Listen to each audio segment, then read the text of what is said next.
ہم خلیفہ بھی نہیں مانتے، یہ ذہن میں رکھیے گا۔ مانو گے، سب مانو گے، خلیفہ بھی مانو گے، جو کچھ مان چکے ہو ابھی تک وہ کہاں مانتے تھے، منوائے گئے ہو، باقی سب بھی مانو گے۔ اس سے بڑھ کے تو جامع ترمذی اور سنن ابی داؤد میں موجود ہے کہ بنو امیہ کے لوگ کہتے ہیں علی تو خلیفہ ہی نہیں ہے اور خلافت تو ہم میں ہے، جس پہ حضرت سفینہ نے کہا تھا یہ ان کی پیٹھ سے جھوٹ نکلا، ان کی بادشاہت روئے ارض کی بدترین بادشاہت ہے۔ اور مسند ابی داؤد طیالسی اور مصنف ابن ابی شیبہ میں تو یہاں تک موجود ہے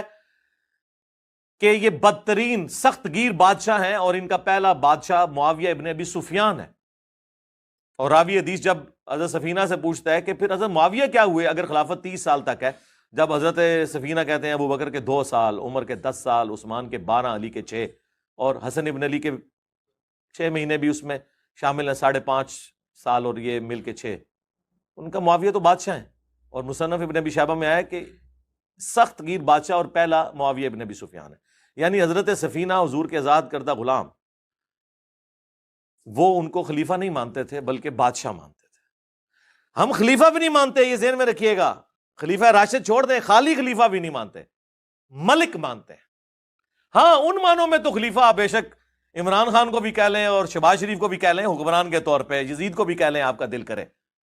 لیکن اگر خلیفہ ان ٹرو سینس کے اندر ہے تو وہ خلفۂ راشدین وہی ہیں۔ جی ناظرین، یہ آپ نے اس کا کلپ سن لیا، جس میں یہ کہتا ہے کہ سفینہ جو ہیں نبی صلی اللہ علیہ وسلم کے غلام، آزاد کردہ غلام سفینہ رضی اللہ عنہ جو ہیں، وہ انہوں نے یہ کہا کہ جو ہے نا معاویہ رضی اللہ تعالیٰ عنہ پہلے بادشاہ ہیں، اور انہوں نے انکار کیا اور کہا کہ وہ معاویہ رضی اللہ تعالیٰ کو خلیفہ ہی نہیں مانتے تھے، یعنی سفینہ رضی اللہ عنہ جو تھے نبی صلی اللہ علیہ وسلم کے آزاد کردہ غلام، وہ معاویہ رضی اللہ تعالیٰ کو خلیفہ نہیں مانتے تھے۔ سب سے پہلے اس نے جامع ترمذی اور سنن ابی داؤد کی 2 روایات کو پیش کیا ہے۔ اس پر غور کریں، ویڈیو کے شروع میں ہی آپ کو سننے کو جھوٹ ملے گا۔ سنن ابی داؤد کا نمبر بھی اس نے دیا اور اس کی روایت بھی لگائی، سنن ترمذی کی روایت بھی لگائی اردو ترجمہ اور عربی متن کے ساتھ، لیکن دجل اور فریب دیکھیں۔ جیسے راجل من آل مروان صحیح مسلم کی روایت میں اس کا ترجمہ اس نے بنو امیہ کیا تھا، یہاں بھی بنو امیہ ایک روایت سے اٹھایا اور باقی الفاظ جو ہیں دوسری روایت سے اٹھا کر ایک جوڑ کر جو ہے ایک نئی روایت بنا دی، یعنی دونوں روایتوں کو جوڑ کر اس نے اپنا باطل مقصد جو ہے وہ ثابت کرنے کی کوشش کی ہے۔ اس نے کہا بنو امیہ کے لوگ کہتے ہیں کہ علی رضی اللہ تو خلیفہ ہی نہیں۔ ہم پوچھتے ہیں کہ یہ الفاظ تو ترمذی کے بھی نہیں ہیں کہ اس طریقے سے یہ جملہ نہ ترمذی میں ہے اور نہ سنن ابی داؤد میں ہے۔ اب آپ دیکھیں یہ سنن ترمذی میرے پاس موجود ہے، سنن ترمذی میں ہے ان بنی امیہ یزعمون ان الخلافۃ فیہم، کہ بنو امیہ نے یہ کہا کہ خلافت ان میں ہے، وہ یہ گمان کرتے ہیں کہ خلافت جو ہے وہ بنو امیہ میں ہے، جس پر سفینہ رضی اللہ عنہ نے کہا کہ وہ جھوٹ بولتے ہیں، بنو زرقہ جو ہیں وہ جھوٹ بولتے ہیں، بل ہم ملوک من شر الملوک، بلکہ وہ بدترین بادشاہوں میں سے بدترین بادشاہ ہے۔ اس کی سند پر تو ہم انشاءاللہ بات کریں گے کہ یہ ایک غیر ثابت روایت ہے، لیکن دیکھیں کہ یہ الفاظ یہاں پر بنو امیہ جو ہیں یزعمون ان الخلافۃ فیہم، اس میں یہ الفاظ ہے کہ بنو امیہ یہ گمان کرتے ہیں کہ خلافت ان میں ہے۔ اس نے کہا کہ بنو امیہ کے لوگ کہتے ہیں کہ علی تو خلیفہ ہی نہیں۔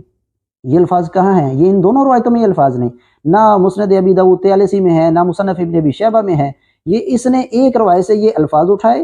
اور دوسری روایت کے ساتھ ملا کر اس نے ایک نیا یعنی گٹھ جوڑ پیدا کر کے اپنا باطل مقصد ثابت کرنے کی کوشش کی ہے۔ اب آپ دیکھیں 4646 جو ہے یہ سنن ابی داؤد کی جو روایت ہے اس میں یہ الفاظ ہیں ان هؤلاء يزعمون ان عليا لم يكن بخلیفہ، کہ یہ لوگ گمان کرتے ہیں کہ علی جو ہے وہ خلیفہ ہی نہیں ہے۔ تو اس پر سفینہ رضی اللہ عنہ نے کہا کہ انہوں نے جھوٹ بولا ہے، بنی زرقہ جھوٹ بولتے ہیں۔ اب یہاں پر اس کی موت ہے، یہاں پر دجل اور فریب سے کام لیا گیا ہے۔ بنی زرقہ کون ہے؟ یہاں سنن ابی داؤد کی حدیث نمبر 4646 نکال کر دیکھیں، بنی زرقہ جو ہیں یہ کون ہیں؟ آگے لکھا ہوا ہے یعنی بنی مروان۔ یہ کیا کہہ رہا تھا کہ بنو امیہ کے لوگ کہتے ہیں علی تو خلیفہ ہی نہیں، بنو امیہ کے لوگ کہتے ہیں کہ علی تو خلیفہ ہی نہیں، جبکہ یہاں لکھا ہوا ہے کہ یہ لوگ گمان کرتے ہیں کہ علی تو خلیفہ نہیں۔ آگے یعنی بنی زرقہ، اور وہ کون ہے؟ بنی مروان۔ جیسا اس نے راجل من آل مروان میں یعنی مروان کی اولاد میں سے ایک آدمی کو اس نے بنو امیہ بنا دیا، یہاں بھی بنی مروان کی اولاد نے یہ کہا کہ علی تو خلیفہ ہی نہیں ہے، اس کو اس نے پھر بنو امیہ بنا دیا۔ اس نے کہا بنو امیہ کے لوگ کہتے ہیں علی تو خلیفہ ہی نہیں ہے، تو یہ جملہ بنو امیہ کے لوگ کہتے ہیں کہ علی تو خلیفہ ہی نہیں، یہ الفاظ یہاں پر دونوں روایتوں میں موجود نہیں ہے۔ یہ سب سے بڑا دجل و فریب جو اس نے ویڈیو کے شروع میں دیا ہے، دونوں روایتوں کو آپ خود نکال کر پڑھ لیں تو یہاں یہ الفاظ موجود نہیں ہیں۔ اب یہاں پر تھا یعنی بنی مروان، 4646 نمبر روایت میں ہے کہ بنی مروان کہتے ہیں کہ علی تو خلیفہ ہی نہیں، تو جس پر سفینہ رضی اللہ تعالیٰ عنہ نے کہا کہ وہ جھوٹ بولتے ہیں، ان کی پیٹھ سے جھوٹ نکلا ہے، جیسا کہ اس نے خود ترجمہ کیا ہے۔ اب ہم آپ کو بتاتے ہیں کہ یہ جو روایت اس نے پیش کی ہے، اس نے اسکین لگایا ہے شیخ البانی رحمہ اللہ کی سنن ترمذی سے، نیچے لکھا ہے صحیح ہے۔ اب شیخ البانی رحمہ اللہ اس حدیث کو صحیح کہتے ہیں کہ 30 سال جو خلافت والی حدیث ہے یہ تو صحیح ہے، لیکن شیخ البانی رحمہ اللہ نے خود سلسلہ حدیث صحیح میں کہا کہ میں کہتا ہوں کہ یہ جو زیادت ہے نا، نیچے جو روایت کے بعد الفاظ ہیں کہ بنو امیہ یہ گمان کرتے ہیں کہ خلافت ان میں ہے، ان سے سوال کیا گیا سفینہ رضی اللہ تعالیٰ عنہ سے، سفینہ رضی اللہ تعالیٰ عنہ نے کہا کہ یہ تو بدترین بادشاہوں میں سے بادشاہ ہیں۔ شیخ البانی رحمہ اللہ کا یہ بتا رہا ہے کہ شیخ البانی رحمہ اللہ نے اس حدیث کو صحیح کہا ہے، یہ نہیں بتا رہا کہ شیخ البانی کہتے ہیں کہ حدیث کے ساتھ جو یہ زائد الفاظ ہیں یہ الفاظ ثابت نہیں ہے، کیونکہ حشرج بن نباتہ جو راوی ہے اس پر شیخ البانی نے جرا ذکر کی ہے، اور ہم بھی آپ کو دکھا دیتے ہیں کہ حشرج بن نباتہ کے بارے میں حافظ ابن حبان رحمہ اللہ کہتے ہیں کہ یہ قلیل الحدیث ہے، منکر روایت بیان کرنے والا ہے، اور اگر یہ کسی روایت میں منفرد ہو، یعنی یہ ایسی کوئی روایت بیان کرے جس میں یہ منفرد ہو، اکیلا بیان کرنے والا ہو، تو وہ روایت قبول نہیں کی جائے گی۔ اب آپ دیکھیں کہ یہ الفاظ جس روایت میں آئے ہیں سنن ترمذی میں کہ وہ بنو امیہ جو گمان کرتے ہیں خلافت ان میں ہے اور وہ بدترین بادشاہوں میں سے بادشاہ ہیں، یہ الفاظ حشرج بن نباتہ کے آپ کو تاریخ میں ملیں گے، چاہے آپ مصنف ابن ابی شیبہ سے پڑھیں، آپ کسی بھی کتاب سے پڑھیں، اس کی سند میں آپ کو حشرج بن نباتہ ملے گا، جس کے بارے میں حافظ ابن حبان رحمہ اللہ نے بھی کہا کہ اگر یہ منفرد ہو، کسی روایت کو بیان کرنے میں منفرد ہو تو لا یجوز الاحتجاج، تو اس کے ساتھ جو ہے حجت پکڑنا جائز نہیں۔ تو یہ مرزا صاحب تو ہمیشہ ناجائز کام کرتے ہیں نا، اس کا تو شروع سے خصلت یہ ہے کہ ناجائز کام کرنا۔ حافظ ابن حبان کہتے ہیں کہ حشرج بن نباتہ اگر کسی روایت میں منفرد ہو تو اس روایت سے حجت پکڑنا جائز نہیں، لیکن اس نے اسی روایت کو بیان کیا ہے اور بیان کر کے نتیجہ بھی نکال لیا کہ نبی صلی اللہ علیہ وسلم کے سفینہ جو آزاد کردہ غلام تھے وہ معاویہ رضی اللہ عنہ کو خلیفہ نہیں مانتے تھے۔ مصنف ابن ابی شیبہ کی روایت کے اندر بھی حشرج بن نباتہ ہے، اور اسی طریقے سے مسند ابی داؤد طیالسی کی روایت کے اندر بھی، جس میں وہ کہہ رہے ہیں کہ وہ پہلے جو ہے وہ بادشاہ تھے، اس کے اندر بھی جو ہے حشرج بن نباتہ موجود ہے، اور سنن ترمذی کی روایت کے اندر بھی جس میں کہا گیا کہ وہ بدترین بادشاہوں میں سے بادشاہ تھے، اس کے اندر بھی حشرج بن نباتہ راوی موجود ہے۔ ہاں سنن ابی داؤد کی روایت جو ہے اس میں مطابق ہوئی ہے، حشرج بن نباتہ نہیں ہے، لیکن اس میں وہ الفاظ نہیں ہیں۔ جہاں وہ حشرج بن نباتہ کی جگہ عبد الوارث بن سعید آئے ہیں، وہاں پر وہ الفاظ نہیں ہیں کہ سعید یہ بدترین بادشاہوں میں سے بادشاہ ہیں، یہ الفاظ اس میں موجود نہیں ہیں سنن ترمذی والے، بلکہ اس میں جو الفاظ ہیں وہ یہ ہیں کہ یہ لوگ گمان کرتے ہیں کہ علی تو خلیفہ ہی نہیں، تو سفینہ رضی اللہ تعالیٰ نے کہا کہ یہ جھوٹ بولتے ہیں، ان کی پیٹھ سے جھوٹ نکلا ہے، یعنی اس کے علاوہ یہاں الفاظ موجود نہیں، بلکہ یہاں وضاحت موجود ہے کہ یہ لوگ انکار کرنے والے کہ علی تو خلیفہ ہی نہیں، یہ لوگ کون تھے؟ بنی مروان، یعنی یہ مروان کی اولاد میں سے کچھ لوگ تھے، جیسا وہاں پر تھا رجل من آل مروان کی اولاد میں سے ایک آدمی نے ایسا کیا، 6229 صحیح مسلم میں، اس میں بھی یعنی بنی مروان یہ گمان کرتے ہیں۔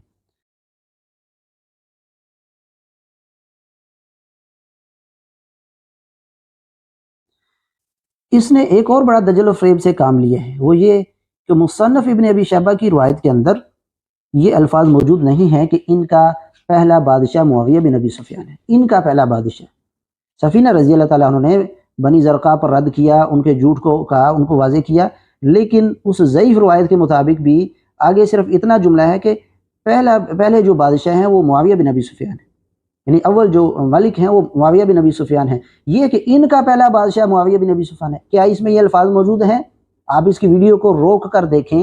کیا اس میں یہ الفاظ عربی متن میں یا اردو ترجمہ میں یہ الفاظ ہیں؟ یعنی نہ عربی میں ہے نہ اردو میں ہے کہ ان کا پہلا بادشاہ جو ہے معاویہ بن ابی سفیان ہے، یہ تو اس میں الفاظ ہی نہیں ہیں۔ یہ ایسے لوگوں کو دھوکہ دیتا ہے، خود سے الفاظ متن میں گھسا دیتا ہے اور جو ہے وہ ایسے یعنی دجل و فریب سے کام لیتا ہے۔ اب ہم اس کو بتاتے ہیں کہ ایک طرف جو ہے یہ صلح حسن کی شرائط کا رونا روتا ہے، ہم کہتے ہیں کہ یا صلح حسن کی شرائط کا رونا چھوڑ دو، ہم نے کہا اس کی صحیح سند پیش کرو، تو اس نے کہا کہ سند کے چکروں میں تو پڑھنے کی ضرورت ہی نہیں ہے۔ چونکہ صلح حسن ان کے گھاٹے میں فٹ ہوئی تھی تو یہ سندوں کے چکر میں پڑ گئے،